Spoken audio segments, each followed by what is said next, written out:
এই ইয়ারবাডটিতে আছে 40 ডিবি পর্যন্ত নয়েজ ক্যান্সেলেশন, 3টা আলাদা এএনসি মোড আর 30 ঘন্টা পর্যন্ত ব্যাটারি ব্যাকআপ। আজকে কথা বলবো কিউসিআই মেলোবাডস এএনসি 80WST নিয়ে। আমি রিভিউ করি সাধারণ ইউজারের দৃষ্টিতে, ভালো হলে ভালো বলবো আর খারাপ দিক থাকলে সেটা তো অবশ্যই ক্লিয়ার করবো। তাই ভিডিওটি না টেনে সম্পূর্ণ ভিডিওটি দেখুন, তাহলে বুঝতে পারবেন 80WST আপনি কিনবেন নাকি স্কিপ করবেন। চলেন শুরুতে এটাকে আনবক্সিং করা যাক। এটাকে আনবক্সিং করার পর পেয়ে যাবেন একটি ইউজার ম্যানুয়াল, চার্জ করার জন্য একটি টাইপ সি কেবল এবং এক্সট্রা কিছু ইয়ার টিপস।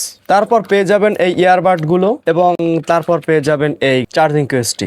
চলেন DWST নিয়ে কথা বলা যাক। এই ইয়ারবাডের কেসটি খুবই প্রিমিয়াম কোয়ালিটির, হালকা লাইটওয়েট এবং ম্যাট ফিনিশিং। সাইজ ছোট হওয়ার কারণে খুব সহজেই পকেটে ক্যারি করা যায়। ইয়ারবাড দুটো বেশ প্রিমিয়াম, কানে বসে খুব ভালোভাবেই। লং টাইম কানে পরে থাকলেও কানে কোনো চাপ লাগে না বা ব্যথা অনুভব হয় না। হাঁটাচলা করা বা জিম করা বা দৌড়দৌড়ি করা যে কোনো পরিস্থিতিতেই কান থেকে ছুটে পড়ে যাওয়ার কোনো সম্ভাবনা নেই। বিল্ড কোয়ালিটি খুবই ভালো, ম্যাট ফিনিশিং হওয়ায় হাতে গ্রিপ ভালো লাগে। টাচ কন্ট্রোল রেসপন্সিভ, গান play pause call receive mode change করা যায় সহজেই। যদি কেসটা আর একটু স্লিম হতো তাহলে আরো পকেট ফ্রেন্ডলি লাগতো, তবে এখানকার ডিজাইন এটা যথেষ্ট ভালো। এই ইয়ারবাডটি মূলত কার জন্য? যারা বাজেটে এএনসি চান, অফিস ইউজার, স্টুডেন্ট, যারা ট্রাভেল করেন, যারা রাস্তাঘাটের যানজটের ভিতরে কথা বলার জন্য একটি ভালো মানের TWS খুঁজে থাকেন, তাদের জন্য এই TWST বেশ ভালো অপশন। আর আপনি যদি রিয়েল এএনসি এক্সপিরিয়েন্স নিতে চান তাহলে এই TWST আপনার জন্য বেশ ভালো অপশন। এবার আসি এই কিউট TWST এর ফিচারের দিকটাতে। এই TWST তে ব্লুটুথ ভার্সন হিসেবে ব্যবহার করা আছে 5.2 স্টেবল কানেকশন, যে কোনো ডিভাইসের সাথে খুব সহজেই কানেক্ট করা যাবে। 10mm ডাইনামিক ড্রাইভার, মানে সাউন্ড হয় ক্লিয়ার এবং লাউড, আর বেস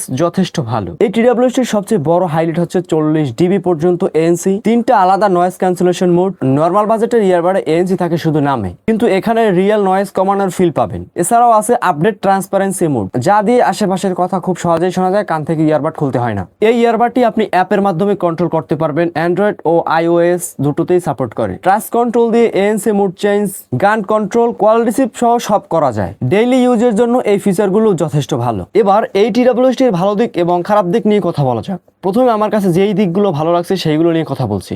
40 ডিবি এএনসি, 3টা এএনসি মোড, 10mm ড্রাইভার, 30 ঘন্টা ব্যাটারি। এবার এই TWST এর খারাপ দিক নিয়ে কথা বলা যায়। এই TWST নিয়ে খারাপ দিক বলার মতন তেমন কিছু নেই। এএনসি অন করলে ব্যাটারি চার্জটা একটু দ্রুত পড়ে যায়। এএনসি অন করে কথা বললে প্রায় TWS এর ব্যাটারি একটু দ্রুত পড়ে যায়, তাই এটা বড় ধরনের কোনো সমস্যা না। তো আজকের ভিডিওটি ছিল এই পর্যন্তই। ভিডিওটি ভালো লাগলে লাইক করেন, পরবর্তীতে কোন গ্যাজেটের রিভিউ চাচ্ছেন অবশ্যই কমেন্ট করে জানাবেন।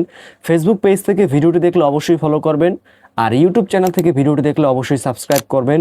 বন্ধুদের কাছে ভিডিওটি শেয়ার করতে ভুলবেন না। দেখা হবে নতুন কোনো ভিডিও নিয়ে, ততক্ষণ ভালো থাকুন, সুস্থ থাকুন। আসসালামু আলাইকুম।